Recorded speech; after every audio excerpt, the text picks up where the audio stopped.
갈라디아서 3장 1절 말씀부터 14절까지를 제가 읽겠습니다. 어리석도다 갈라디아 사람들아, 예수 그리스도께서 십자가에 못 박히신 것이 너희 눈앞에 밝히 보이거늘 누가 너희를 꾀드냐?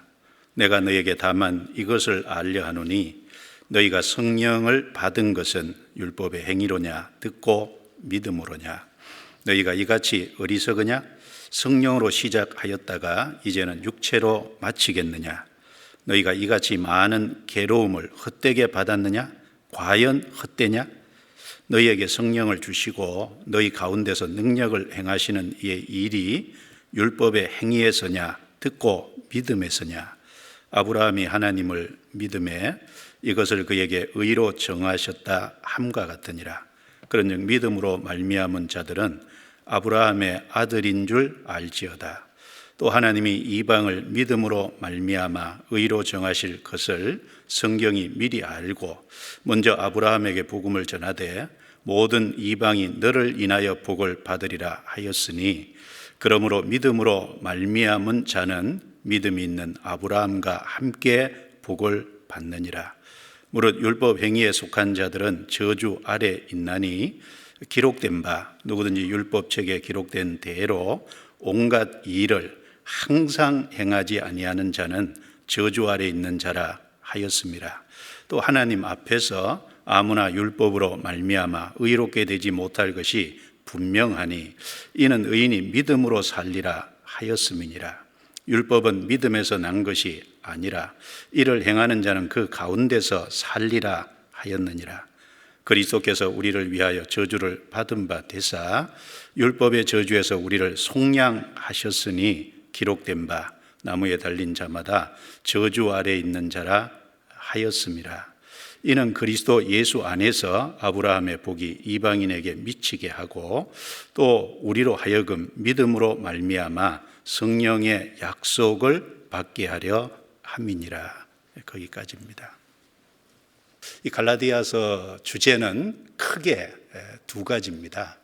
전체적으로 첫 번째는 구원은, 즉 사람이 제사함을 받고 의롭게 되는 것은 행함이 아니라 오직 믿음으로만 된다라는 것을 분명히 하기 원해서 보냈습니다. 그리고 또 한 가지는 구원받은 이후에 그리스도인의 삶을 한마디로 크게 정리한다면 성령의 인도를 받는 삶이다, 이렇게 말씀할 수 있을 겁니다. 그래서 구원은 오직 믿음으로만 받는 것, 그리고 구원받은 이후의 삶은 성령의 인도하심을 받는 삶, 이 두 가지 큰 주제를 가지고 이 갈라디아서를 기록을 했습니다.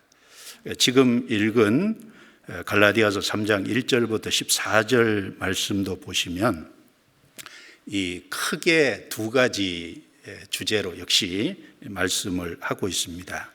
한 가지는 구원은 행함이 아니라 오직 믿음으로만 받는다라는 말씀입니다. 6절을 한번 보시죠.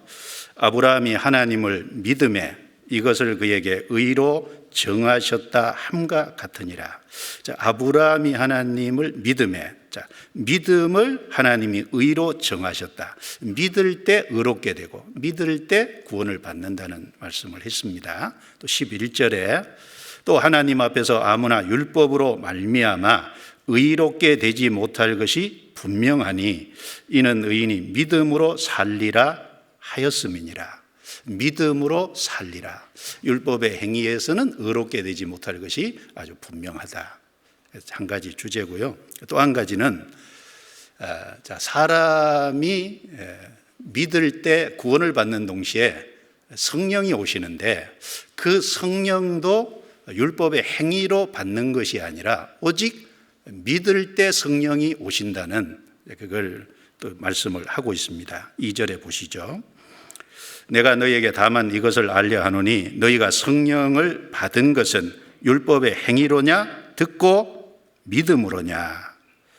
우리가 성령을 받은 것은 율법의 행위에서입니까? 듣고 믿음에서입니까? 둘 중에 하나인데 듣고 믿음에서죠. 그리고 5절에도 너희에게 성령을 주시고 너희 가운데서 능력을 행하시는 이의 일이 율법의 행위에서냐 듣고 믿음에서냐.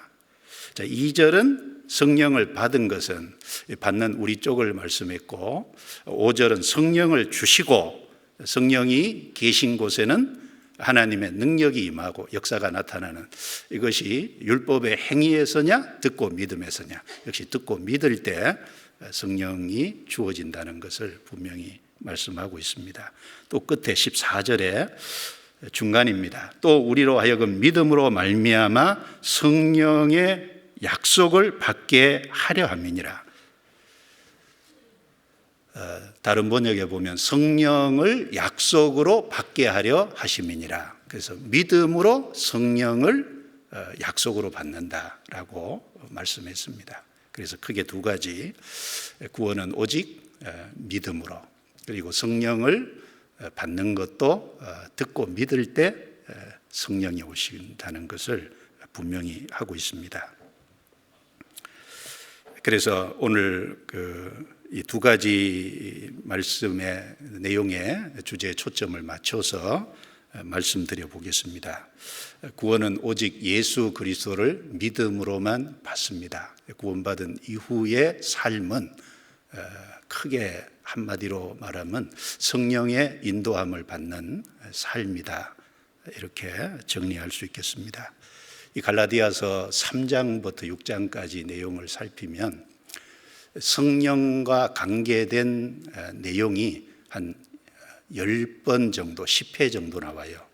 그래서 그것을 순서적으로 쭉 정리를 하면 성령의 인도함을 받는 삶이 어떤 삶인지를 좀 한꺼번에 좀 살펴볼 수 있기 때문에 정리해서 말씀을 드리려고 합니다.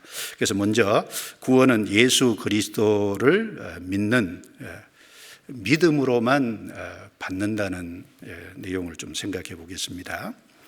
바울 사도 1차 선교 여행을 통해서 갈라디아 지역 비시디아 안디옥, 비시디아 안디옥은 수리아 안디옥하고 좀 다릅니다.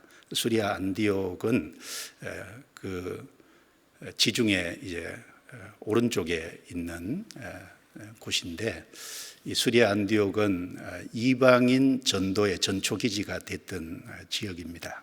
비시디아 안디옥은 수리아 지역이 아니라 갈라디아 지역에 있습니다.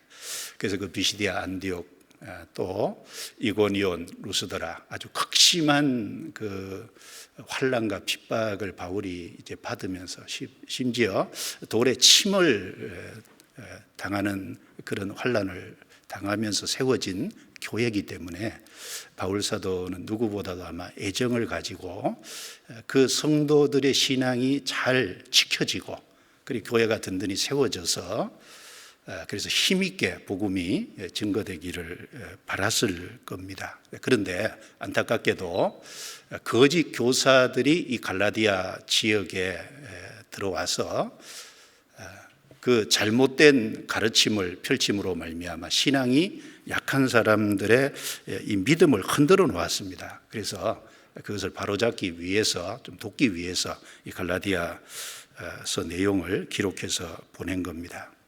사람이 구원을 받는 것은 우리가 잘 아는 대로 율법의 행위에서가 아니고 오직 믿음으로 구원을 받습니다. 그 믿는 내용은 예수 그리스도께서 십자가에 죽으시고 부활하셨는데 바로 그 예수 그리스도께서 죽으시고 부활하심으로 우리의 모든 죄값을 치르시고 그리고 우리를 심판과 멸망에서 건져놓은 사실입니다. 그래서 이제 그 예수님이 십자가에서 완성하신 우리 죄를 사해 놓으신 영원한 속죄를 이루신 그 사실을 사람 편에서 이제 해야 할 일은 회개하고 믿는 겁니다. 그래서 마가복음 1장 15절에 예수님 말씀에 때가 찼고 하나님의 나라가 가까웠으니 회개하고 복음을 믿으라 라고 말씀하셨습니다. 이제 하나님이 사람의 모습을 입고 오셔서 그것도 우리가 범죄한 모든 죄짐을 짊어지고 다 해결하셨잖아요. 그래서 요한복음 1장 29절에 보라 세상 죄를 지고 가는 하나님의 어린 양이로다. 세상의 모든 죄를 짊어지시고 그 죄값을 지불하시고 죄를 다 해결해 주셨지 않습니까? 염소와 송아지의 피로 아니하고 오직 자기 피로 영원한 속죄를 이루사 단번에 성소에 들어가셨느니라. 그 말씀대로 구약의 염소나 송아지 피는 그림자고 예수님은 실체시고 예수님이 이제 피를 흘리심으로 영원한 속죄를 이루어 놓으셨습니다. 사람 편에서 해야 될 일은 회개하고 믿으면 됩니다. 이건 너무너무 확실한 진리입니다. 그런데 거짓 교사들이 들어와서 잘못된 가르침을 펼쳤습니다. 성경의 갈라디아서에 그걸 특별히 다른 복음이라고 했는데 그 내용이 뭐냐면 구원을 받는 것, 그리고 이 사람이 믿고 천국 가는 것은 믿음으로만 되는 것이 아니다. 믿고 할례도 받아야만 천국에 간다. 믿었지만 할례를 안 받으면 지옥 간다. 믿고 절기도 지켜야 된다. 그래야 천국 간다. 그러나 믿었지만 절기를 지키지 않으면 지옥 간다. 믿고 그리고 나머지 삶을 율법을 지키는 삶을 살아야만 천국 간다. 그러나 믿었다고 해도 잘 살지 못하면 지옥 간다.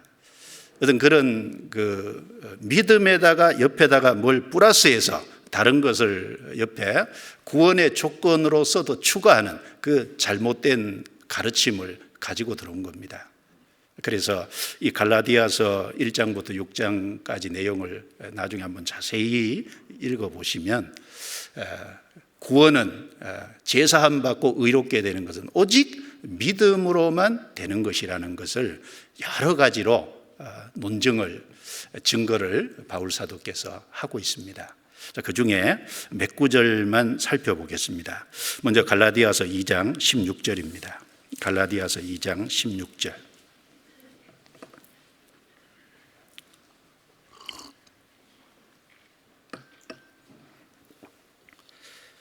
긴 구절인데요. 같이 읽어보겠습니다. 사람이 의롭게 되는 것은 율법의 행위에서 난 것이 아니요 오직 예수 그리스도를 믿음으로 말미암는 줄 아는 고로 우리도 그리스도 예수를 믿나니 이는 우리가 율법의 행위에서 아니고 그리스도를 믿음으로 의롭다함을 얻으려 함이라. 율법의 행위로서는 의롭다함을 얻을 육체가 없느니라. 시작이 사람이 의롭게 되는 것은, 사람이 의롭게 되는 길이 무엇이냐라는 것에 대한 답을 여기 분명히 제시를 하고 있습니다. 구원을 받았다라는 그 말 속에 제사함을 받았다라는 의미도 포함되어 있고 의롭다함을 받았다라는 의미도 포함되어 있습니다. 가장 구체적으로는 구원을 받았다는 의미가 제사함 받은 것입니다. 우리가 지옥 가는 이유가 죄 때문에 지옥 가기 때문에 예수님이 이 땅에 오셔서 우리의 모든 죄를 짊어지시고 피를 흘리심으로 우리 죄에 대한 형벌을 대신 받음으로 죄값을 지불하셨잖아요. 그래서 우리 모든 죄를 용서해 주셨어요. 그래서 구원을 받았다는 말 속에는 죄사함을 받았다, 죄 용서를 받았다라는 의미가 포함되어 있습니다. 지난 주일날 배운 말씀처럼. 그리고 또 한 가지는 우리가 의롭다함을 얻었다는 의미가 포함되어 있습니다. 자, 의롭다함을 얻었다는 건 제사함 받았다는 의미보다 더 큰 말이죠. 의롭다함을 받았다는 건 죄가 없는 동시에 의로운 일을 한 것으로 여기신다는 겁니다. 인정해 주신다는 겁니다. 자, 우리 죄는 예수님이 십자가에서 해결하시고 예수님의 33년의 생애 속에서 예수님은 율법을 하나도 범하지 않고 율법을 다 지키셨잖아요. 그 율법의 의는 우리에게 넘겨주셨어요. 그래서 우리 죄를 예수님 가져가시고 예수님의 의는 우리에게 넘겨주시고 서로 바꿨습니다.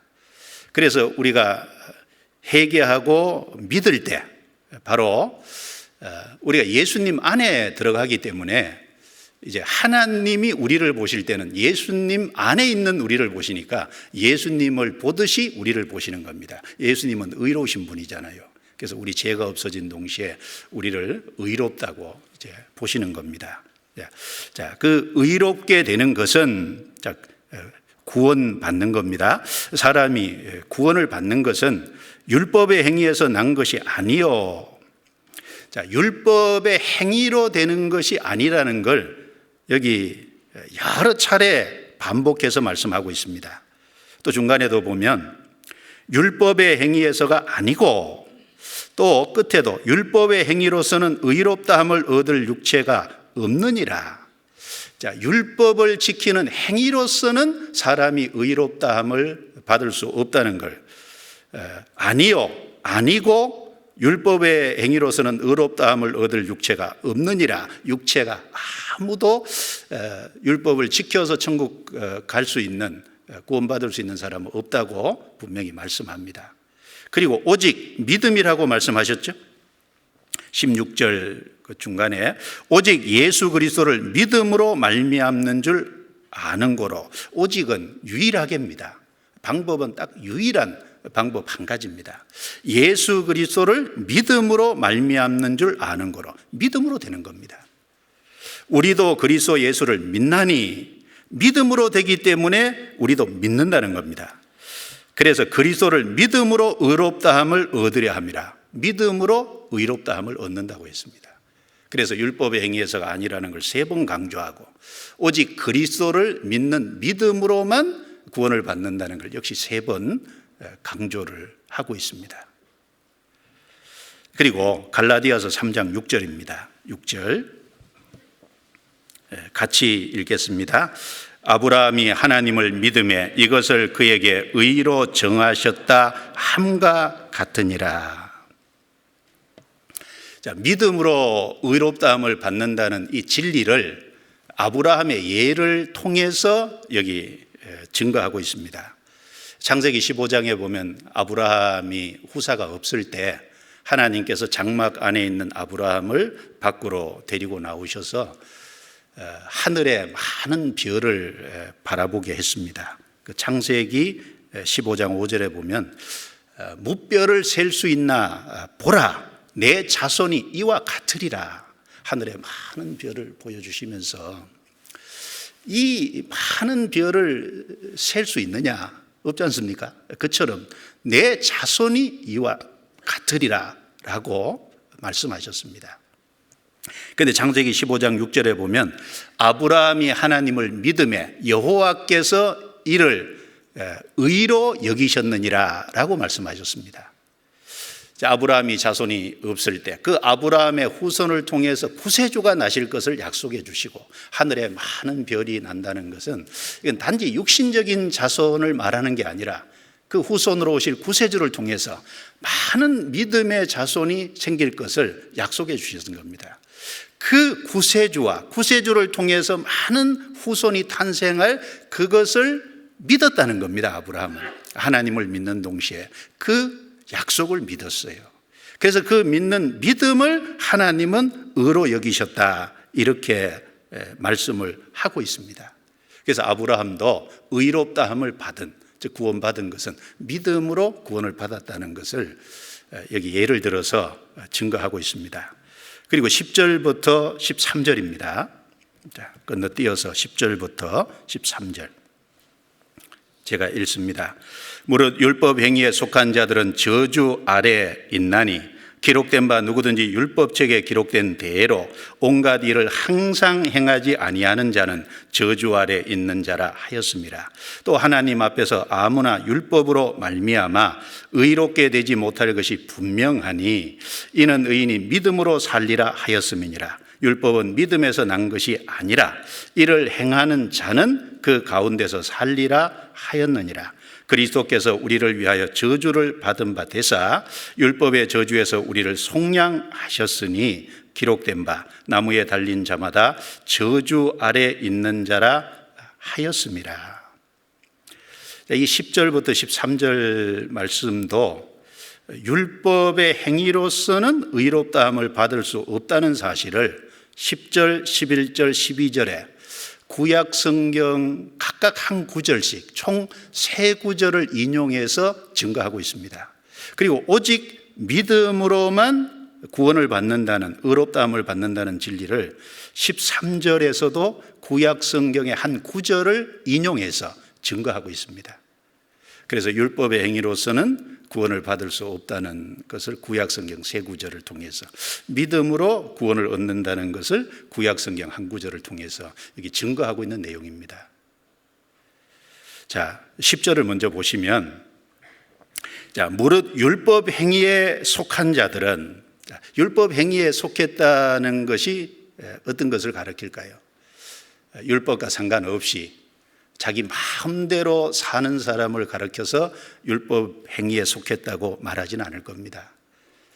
적어도 율법을 알고, 그리고 율법을 지키려고 애쓰고 노력하는, 그리고 그 율법을 지켜서 천국에 가고 의롭다함을 얻으려는 그 사람을 가리켜서 율법 행위에 속했다고 말하는 겁니다. 그럼 얼른 사람이 생각할 때는 율법대로 살라고 애쓰고 노력하고 율법을 지키려고 열심이니까 그러면 축복받는다라고 말해야 될 것 같은데, 율법 행위에 속한 자들은 저주 아래 있나니 저주받는다라고 말씀했기 때문에 얼른 이 말씀부터 잘 이해가 안 갈 수가 있습니다. 그런데 왜 율법 행위에 속한 자들이 저주받는다고 말씀하냐면, 여기 기록된 바, 누구든지 율법책에 기록된 대로 온갖 일을 항상 행하지 아니하는 자는 저주 아래 있는 자라 하였습니다. 구약 성경에 말씀하기를, 자, 율법을 행해서 의롭다함을 받고 천국 가려면 율법을 하나도 어기면 안 되잖아요. 기록된 대로 온갖 일을, 율법에 기록된 모든 계명을, 그 말씀입니다. 항상 그 말은 한 번도 범하지 말고 지켜야, 다 지키는 거고, 지키려면 그렇게 지켜야 의롭다함을 받고 복을 받을 수 있습니다. 그런데 사람은 연약하기 때문에 율법을 지키는 것도 있지만 불순종하는 것이 훨씬 많아요. 그래서는 의롭다함을 받을 수가 없다는 겁니다. 그런데 이 말씀을 인용을 했는데, 이 말씀이 신명기 27장 26절을 인용한 말씀입니다. 그 신명기 27장을 나중에 찾아 읽어보시면, 이스라엘 민족이 이제 요단강을 건넜어요. 그리고 세겜이라는 지역에 거주할 때, 그 세겜이라는 지역에는 그리심산과 에발산 두 산이 가까이 인접해서 붙어 있습니다. 그래서 이스라엘 12지파니까 그리심산에다가 6지파를 세웠어요, 이스라엘 백성들을. 그리고 에발산에다가 이스라엘 6지파를 또 백성들을 세웠습니다. 그리고 그리심산에 세운 목적은 축복을 선포하기 위해서 세웠다면, 에발산에 세운 목적은 저주를 선포하기 위해서 세웠습니다.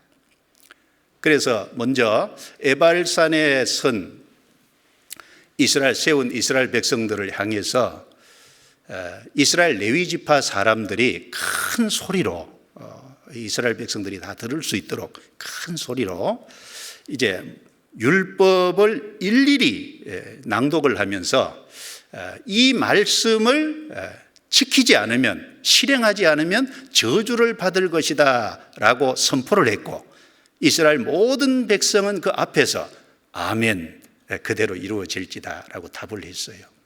그 내용이 신명기 27장에 자세히 나와 있는데, 기록되어 있는데, 그 신명기 27장 제일 끝에 26절에 보면 그것을 선포한 이후에 이런 말씀을 하셨어요. 이 율법의 모든 말씀을 실행치 아니하는 자는 저주를 받을 것이라 할 것이요, 모든 백성은 아멘 할지니라. 자, 이 율법의 모든 말씀을 실행치 아니하는 자는 저주를 받을 것이다. 일부만 지켜서는 안 된다는 거예요. 모든 말씀을 실행치 아니하는 자는 저주를 받을 것이다. 그 말은 한 번도 어기지 말아야 된다는 거예요. 그래서 여기 구체적으로 그걸 풀어서 설명했잖아요.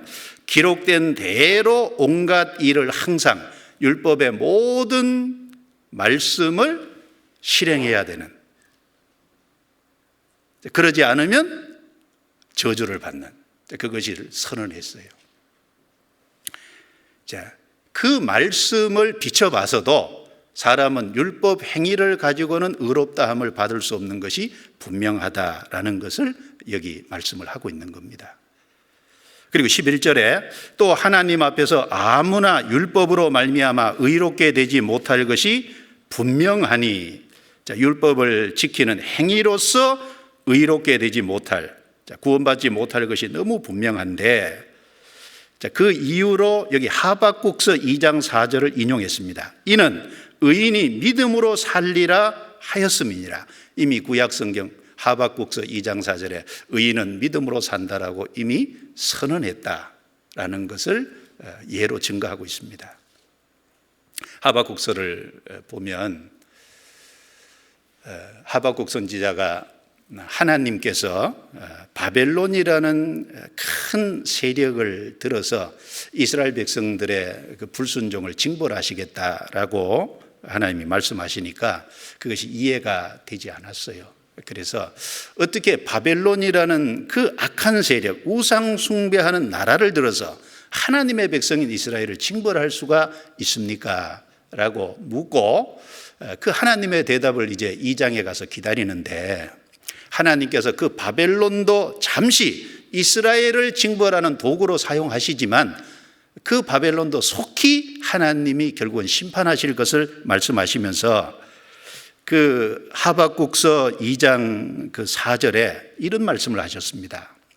보라, 그의 마음은 교만하며 그의 속에서 정직하지 못하나니 그러나 의인은 그 믿음으로 말미암아 살리라 라고 말씀하셨습니다. 여기 보라, 그의 마음은 교만하며, 그는 바벨론을 가리킵니다. 그 속에서 정직하지 못하나니, 바벨론은 교만하고 정직하지 못해서 결국 하나님의 심판을 받을 것을 말씀합니다. 그러나 의인은 그 믿음으로 말미암아 살리라. 역사의 주관자가 하나님이시라는 겁니다. 이스라엘이 불순종하는 것을 오래 참는 것도 하나님의 뜻이고, 그리고 이스라엘 불순종이 그 한계를 넘어설 때 우상 숭배하는 그 바벨론을 들어서 이스라엘을 심판하시는 도구로 사용한 것도 하나님이 하시는 일입니다. 그 선한 하나님이세요. 하나님이 역사 속에서 어떻게 어떤 모습으로 일을 하시든 하나님은 다 선하시고 하나님은 다 의로우시다는 겁니다. 그렇기 때문에 어떤 모습이 우리 주변에 벌어지든 하나님을 향한 믿음으로 말미암아 매 순간 매일매일의 삶을 살아가야 될 것을 하박국 선지자에게 말씀해 주신 겁니다. 의인은 그 믿음으로 말미암아 살리라. 그리고 12절에 율법은 믿음에서 난 것이 아니라, 율법과 믿음은 같은 쪽에 있는 것이 아니라는 겁니다. 자, 율법을 지키는 행위는 믿음의 반대잖아요.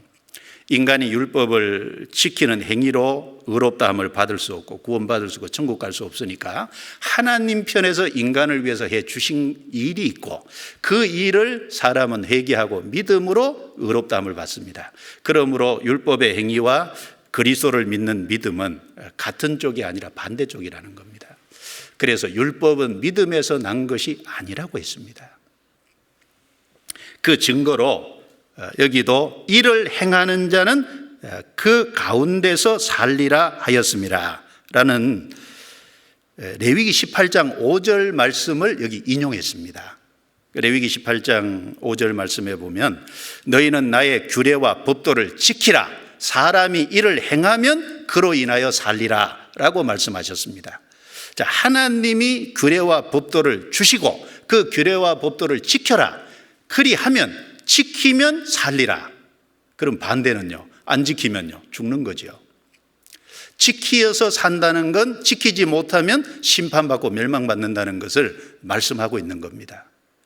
그런데 인간은 아담 안에서 죄성을 갖고 났고 죄의 기질이 육체 속에 가득하기 때문에 이 불완전한 인간은 완전한 하나님의 말씀을, 규례와 법도를 다 지킬 수 없습니다. 행하지 못하기 때문에 결국은 죽을 수밖에 없다는 겁니다. 그래서 이 갈라디아서 3장 10절부터 12절 말씀, 율법의 행위로서는 결코 의롭다함을 얻을 수 없고 구원받을 수 없고 천국 갈 자격을 얻을 수 없다는 것을 구약 성경을 세 구절 인용해서 증거하고 있습니다. 자, 인간이 할 수 없기 때문에 하나님이 예수 그리스도를 보내셔서 우리 대신 저주를 받게 하셔서 우리를 그 저주에서 속량 건져주신 일이 있잖아요. 13절에 그리스도께서 우리를 위하여 저주를 받은 바 되사 율법의 저주에서 우리를 속량하셨으니, 율법의 저주에서 우리를 속량하셨습니다. 우리는 사실 꼼짝없이 죽을 수밖에 없는 사람이었죠. 저주를 받을 수밖에 없었습니다.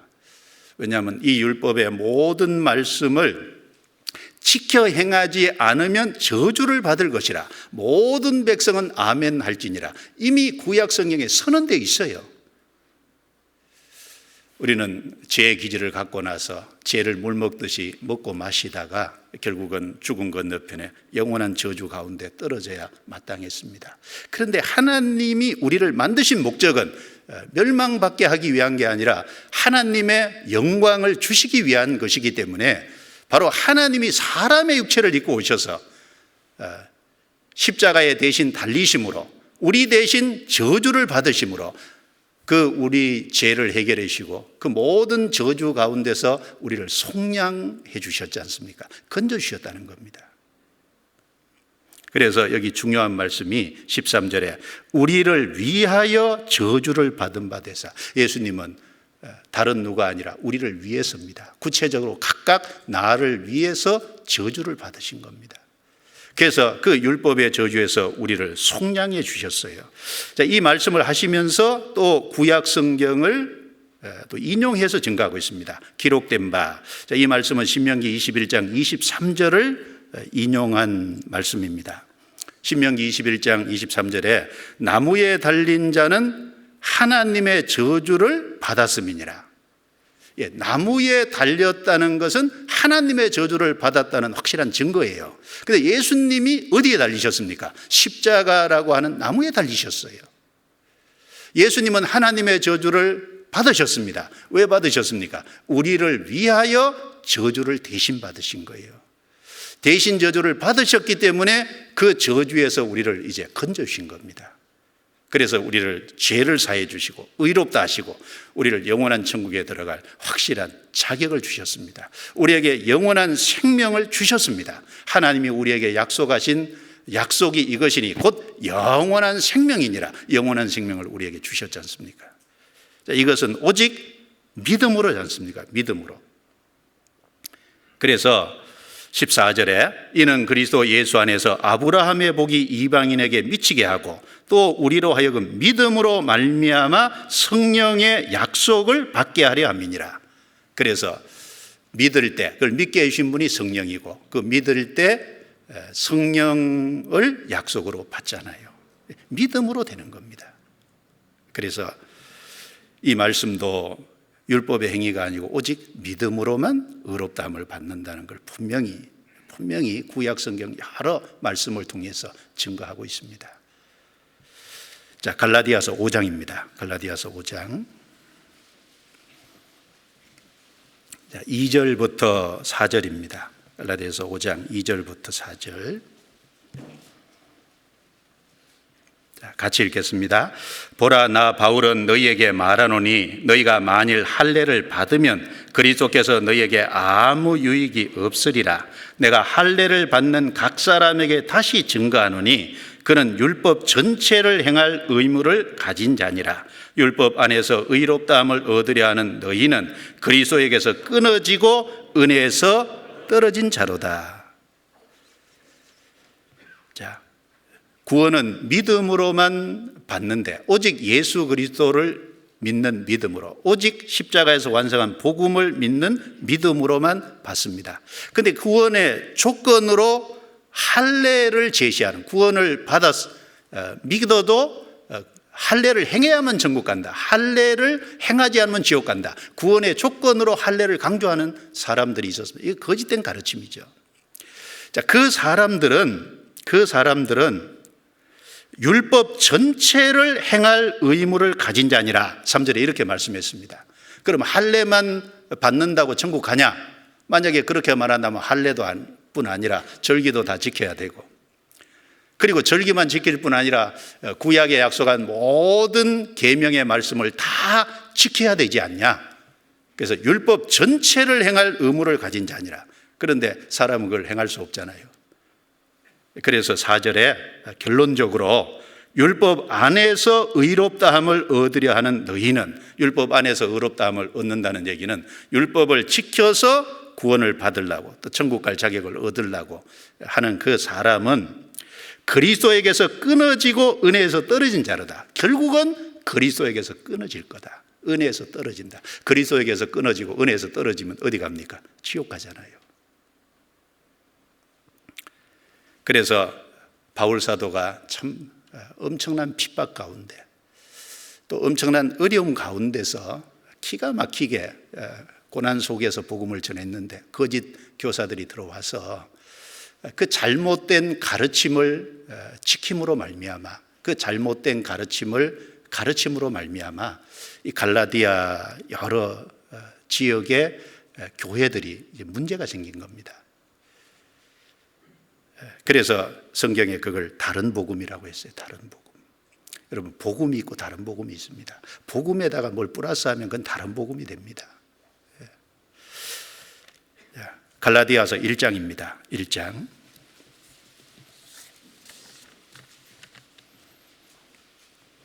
1장, 그래서 6절부터 9절에 이렇게 말씀하셨습니다. 제가 읽습니다.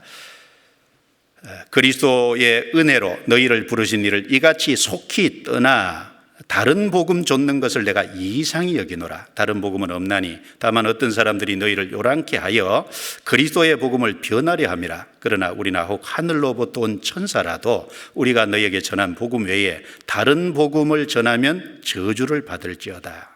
같이 읽습니다.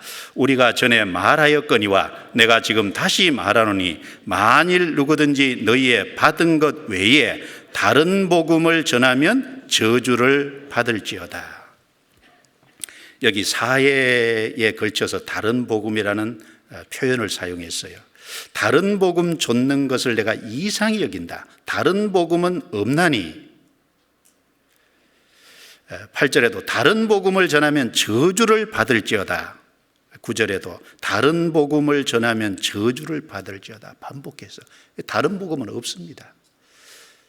다른 복음을 전하면 그 복음을 전했던 사람이라도 변질해서 다른 복음을 전하거나 하늘로부터 온 천사라도 다른 복음을 전하면 저주받는다고 분명히 선언하고 있습니다. 이 갈라디아 지역의 성도들이 처음부터 받은 복음이 어떤 복음입니까? 오직 예수 그리스도를 믿음으로만 죄사함 받고 믿음으로만 의롭다함을 받는다는 그 분명한 복음을 받았습니다. 바로 그 받은 것 외에 다른 복음을 전하면 저주받는다고 했어요. 그런데 그 예수 그리스도 옆에다가 할례도 받아야 된다고, 예수 그리스도 옆에다가 절기도 지켜야 된다고. 레위기 23장에 보면 절기가 많이 나오지 않습니까? 레위기 23장에 유월절, 무교절, 초곡절, 오순절, 나팔절, 속죄일, 그 다음에 초막절 7절기가 나오는데요. 다 예수 그리스도의 그림자지 않습니까?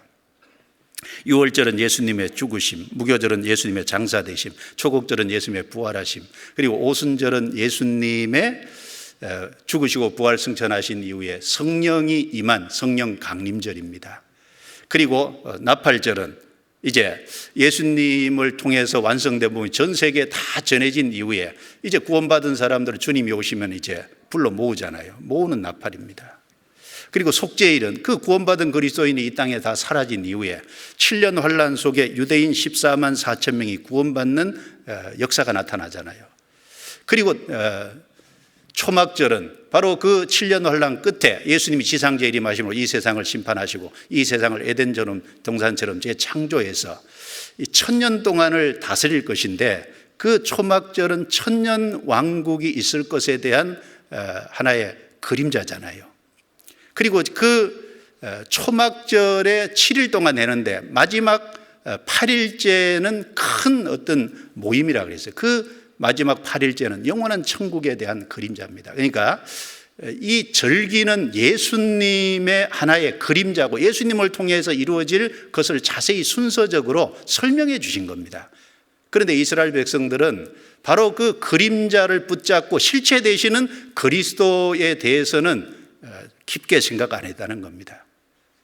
그래서 갈라디아서 4장 9절에 너희가 날과 달과 절기와 해를 삼가 지키니 내가 너희를 위하여 수고한 것이 헛될까 두려워하니라. 복음을 기껏 전해서 실체 되신 그리스도를 전해서 그들이 구원받게 도와줬는데 이제 그 그리스도를 믿음으로만 천국 가는 게 확실한데 그 옆에다가 할례도 지켜야 천국 간다. 안 지키면 지옥 간다. 절기도 지켜야 천국 간다. 안 지키면 지옥 간다. 요즘에 이 믿음으로는 아니라 믿고 안식일을 지켜야 또 된다고 그 옆에다가 무엇을 갖다 놓든지 간에 그거는 다른 복음입니다. 예수 그리스도 옆에 그 믿는 믿음 옆에 갖다 놓는 모든 것은 예수님이 십자가에서 완성한 공로를 갉아먹는 거예요. 그리고 예수님이 다 해주셨기 때문에 우리는 오직 믿음으로만 천국 가기 때문에 천국 가면 우리는 예수님께 영광을 돌리는 일만 남아 있습니다. 하나님이 다 해주셨잖아요. 그런데 예수님이 하신 것을 줄여놓으면 하나님의 영광을 갉아먹는 거잖아요.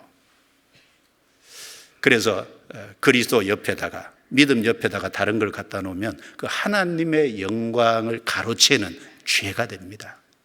그래서 이사야서에 보면 나는 내 영광을 내 찬송을 우상에게 다른 자에게 주지 아니하리라 그랬습니다.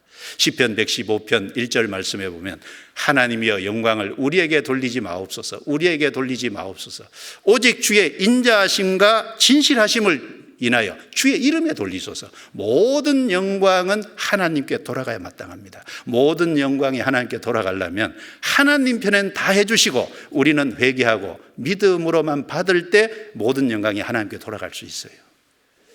구원받고 죄사함 받고 의롭다함을 받는 같은 내용인데 천국 가는 자격을 얻는 모든 것은 결국은 그리스도를 믿는 믿음으로만 되는 겁니다. 바울 사도는 처음부터 그걸 전했고 갈라디아 지역에 있던 여러 교회들 비시디아, 안디옥, 이고니온, 루스드라, 더베 이런 모든 지역의 교회들은 거기 성도들은 처음부터 그 내용을 받은 겁니다. 그 내용 외에 다른 걸 전하면 저주받는다 그랬어요.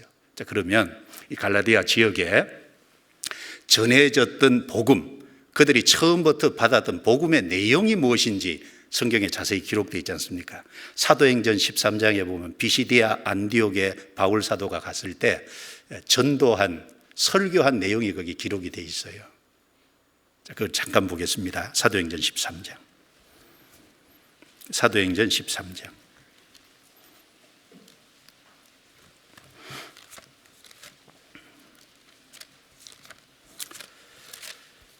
바로 이 지역에 바울 사도께서 갈라디아서를 후에 기록해서 보낸 겁니다. 사도행전 13장. 바울의 1차 선교 여행입니다. 14절. 저희는 버가로부터 지나 비시디아 안디옥에 이르러 안식일에 해당에 들어가 앉으니라. 율법과 선지자의 글을 읽은 후에 해당장들이 사람을 보내어 물어가로되 형제들아 만일 백성을 구원할 말이 있거든 말하라 하니 바울이 일어나 손짓하며 말하되 이스라엘 사람들과 및 하나님을 경외하는 사람들아 들으라. 이 이스라엘 백성의 하나님이 우리 조상들을 택하시고 애굽 땅에서 나그네 된 그 백성을 높여 큰 권능으로 인도하여 내사. 건너뛰어서요 22절에 패하시고 다윗을 왕으로 세우시고 증거하여 가라사대 내가 이새의 아들 다윗을 만나니 내 마음에 합한 사람이라 내 뜻을 다 이루게 하리라 하시더니 하나님이 약속하신 대로 이 사람의 씨에서 다윗의 후손에서 이스라엘을 위하여 구주를 세우셨으니 곧 예수라. 그 오시는 앞에 요한이 먼저 회개의 세례를 이스라엘 모든 백성에게 전파하니라. 26절 형제들 아브라함의 후예와 너희 중 하나님을 경외하는 사람들아, 이 구원의 말씀을 우리에게 보내셨거늘 예루살렘에 사는 자들과 저희 관원들이 예수와 및 안식일마다 외우는 바 선지자들의 말을 알지 못하므로 예수를 정죄하여 선지자들의 말을 응하게 하였도다. 건너뛰어서요,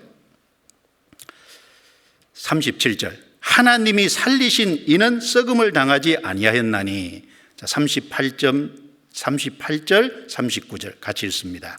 그러므로 형제들아, 너희가 알 것은 이 사람을 힘입어 제사함을 너희에게 전하는 이것이며, 또 모세의 율법으로 너희가 의롭다 하심을 얻지 못하던 모든 일에도 이 사람을 힘입어 믿는 자마다 의롭다 하심을 얻는 이것이니라.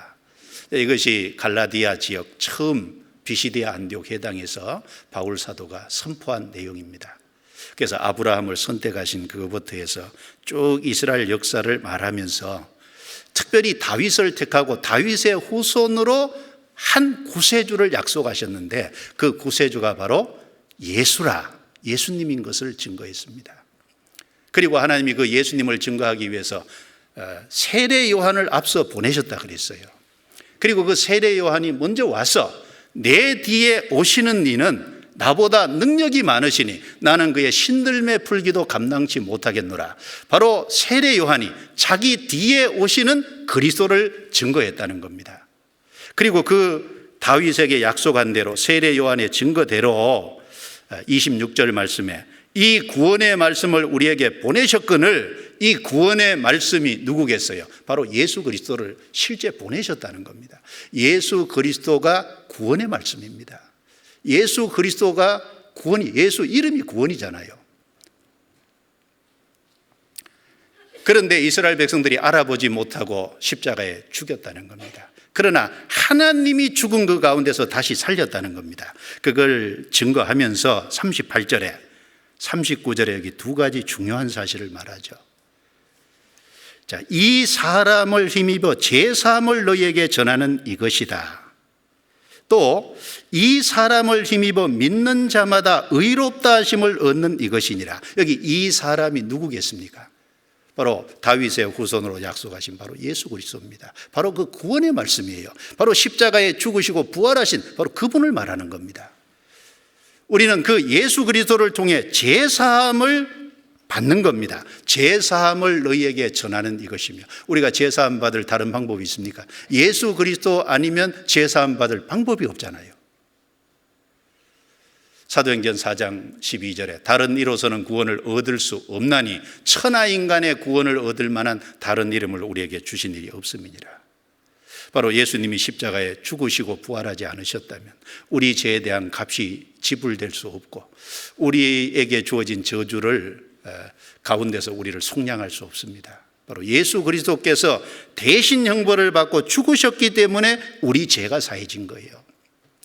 그리고 모세의 율법을 행함으로 의롭다 하심을 얻지 못하던 모든 일에도 이제 이 사람을 힘입어 믿는 자마다는 뭡니까? 믿는 자는 누구든지예요. 믿는 자는 누구든지 의롭다 하심을 얻는 이것이라. 바로 예수 그리스도를 통해 제사함 받고 의롭다함을 받습니다. 그게 구원이잖아요. 바로 예수 그리스도가 구원의 말씀입니다. 갈라디아 지역에 있는 여러 교회가 받은 말씀이 바로 이 내용입니다. 바로 예수 그리스도가 구세주고 예수 그리스도가 구원의 말씀이고 예수 그리스도의 죽음과 부활을 통해서 우리 죄를 사했고 의롭다 하신 바로 이 복음을 그들은 받은 겁니다. 이 복음 외에 다른 복음을 전하면 저주를 받을지어다. 그거 외에 다른 거, 그 옆에다가 다른 무엇을 갖다 놓으면 그건 다른 복음입니다. 그래서 갈라디아서 2장 21절에 내가 하나님의 은혜를 패하지 아니하노니 만일 의롭게 되는 것이 율법으로 말미암으면 그리스도께서 헛되이 죽으셨느니라. 만일 사람이 의롭게 되는 것이 율법의 행위에서 된다면 그리스도께서 십자가에 죽으실 이유가 뭐가 있겠습니까? 아무 방법이 없기 때문에 십자가에 죽으신 거잖아요. 이어지는 갈라디아서 3장 1절에 어리석도다 갈라디아 사람들아, 예수 그리스도께서 너희 눈앞에 십자가에 못 박히신 것이 밝히 보이거늘 누가 너희를 꾀드냐? 예수 그리스도의 십자가 외에는 다른 진리를 붙잡으면 안 됩니다. 예수 그리스도의 십자가, 그것이 진정한 진리입니다. 예수 그리스도의 십자가, 그것이 우리를 대신해서 저주받고 거기서 우리를 속량한 그 내용입니다. 그래서 이 갈라디아서 첫 번째 주제는 오직 예수 그리스도를 믿는 믿음으로만 제사함 받고 의롭다함 받고 구원받고 천국 갈 자격을 얻는다는 것을 분명히 증거합니다. 거짓 교사들의 말처럼 그 옆에 할례라든지 절기라든지 그 다음에 사람의 행위라든지 안식일이라든지 그 옆에 무엇을 갖다 놓든지 그것은 다른 복음이 됩니다. 여러분, 믿고 잘해야 간다, 그것도 다른 복음이에요. 믿음으로만 족하지 잘하는 건 자기가 하는 거잖아요. 자, 그 사실은 너무너무 분명합니다. 그래서 이 갈라디아서를 좀 그런 측면에서 쭉 읽어보시면 더욱 분명히 정리가 될 겁니다.